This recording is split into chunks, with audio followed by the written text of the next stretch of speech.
So the question here is, a single crystal intrinsic semiconductor is at a temperature of 300 degree Kelvin with effective density of states for holes twice that of electrons full stop. The thermal voltage is 26 millivolt full stop. The intrinsic Fermi level is shifted from mid band gap energy level by option A 9.01 milli electron volt, option B 18.02 milli electron volt, option C 13.45 milli electron volt, option D 26.90 milli electron volt. और ये question पूछा गया था 2020 में for 1 mark. सो यहाँ पर question में mention है कि semiconductor is at a temperature of 300 degree Kelvin. इसका मतलब है कि टेम्परेचर यहाँ पर फिक्स है। और दूसरा पॉइंट ये यहाँ पे मेंशन है कि effective density of states for holes is twice that of electrons. इसका मतलब है कि NV is equal to twice of Nc, where Nv is called the effective density states of holes in valence band and Nc is called the effective density of states for electrons in the conduction band। और यहाँ पर ये हमारा energy band diagram है for this intrinsic semiconductor and this E mid gap is called as a average of this EC and EV।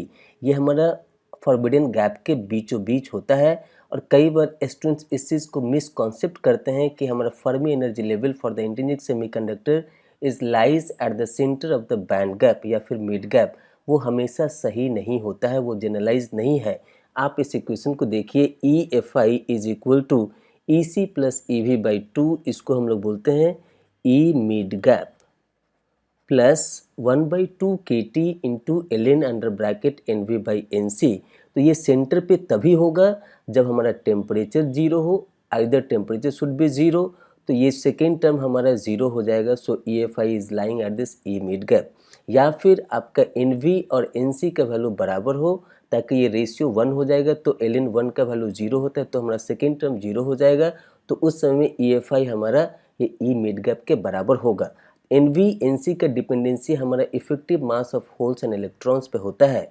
तो effective mass of holes and electrons अगर बराबर होगा तो भी यहाँ पर ये रेशियो आपको NV बाई NC का रेशियो मिलेगा 1, और उस समय भी ln का या ln 1 का वैल्यू हमको मिलेगा 0, so that second term will become 0। In that situation also this EFI lies at this E mid gap. इसका मतलब है कि EFI का डिपेंडेंसी हमारा टेम्परेचर पे है और ये NV बाई NC के रेशियो पर है। तो यहाँ पर अगर हमारा टेम्परेचर फिक्स है, इसका मतलब है कि इसकी डिपेंडेंसी अब हमारा NV बाई NC के ऊपर है। सो अगर NV NC बराबर नहीं है, यहाँ पर दिया हुआ कि NV is equal to twice of NC, इसका मतलब है कि EFI E मिड गैप के ऊपर नहीं होगा। और इसीलिए क्वेश्चन में पूछा है कि for this situation if NV is equal to twice of NC then where this will shift, this EFI will shift from this mid gap either upward और डाउनवर्ड। वो कहाँ पे शिफ्ट होकर के जाएगा, वो वैल्यू हमको यहाँ पर निकालना है। अब दूसरा पॉइंट है KT। सो यहाँ पर जैसे कि हम लोग जानते हैं कि ये सारा EFI EC EV ये हमारा एनर्जी लेवल है और इसका यूनिट होता है इलेक्ट्रॉन वोल्ट। और KT क्या होता है? So K is called here as a Boltzmann constant और उसका यूनिट होता है हमारा जूल पर डिग्री केल्विन। और T हमारा क्या है? Temperature in degree kelvin. तो डिग्री केल्विन कैंसिल हो गया और ये KT का यूनिट हो जाता है जूल।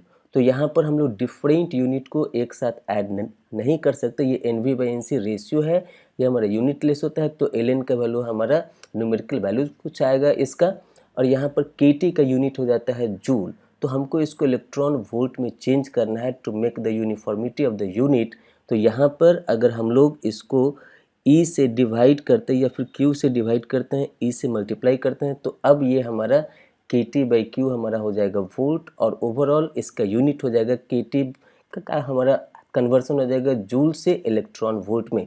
तो जब KT को हम लोग Q से हम लोग डिवाइड करते हैं तो ये यूनिट कन्वर्सन होता है जूल टू इलेक्ट्रॉन वोल्ट। तो यहाँ पर ये KT का यूनिट अगर जूल है तो KT बाई Q का यूनिट हो जाएगा हमारा इलेक्ट्रॉन वोल्ट। तो इस तरीके से हम लोग सेम यूनिट में इसको ले आए। अब यहाँ पर हम लोग इसको लिख सकते हैं E mid gap, this E mid gap plus 1/2, और यहाँ पर दिया हुआ thermal voltage is 26 millivolt. तो थर्मल वोल्टेज का मतलब क्या होता है?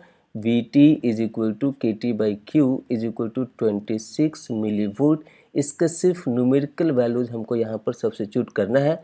सो 1/2 into 26 into 10⁻³ into this ln, यहाँ पर NV/NC का रेशियो अगर आप निकालेंगे तो ये मिलेगा आपको 2. So this is having the unit of this is having the ratio of 2. So ln2 का वैल्यू हमको निकालना है और इसका ओवरऑल यूनिट हो जाएगा हमारा इलेक्ट्रॉन वोल्ट.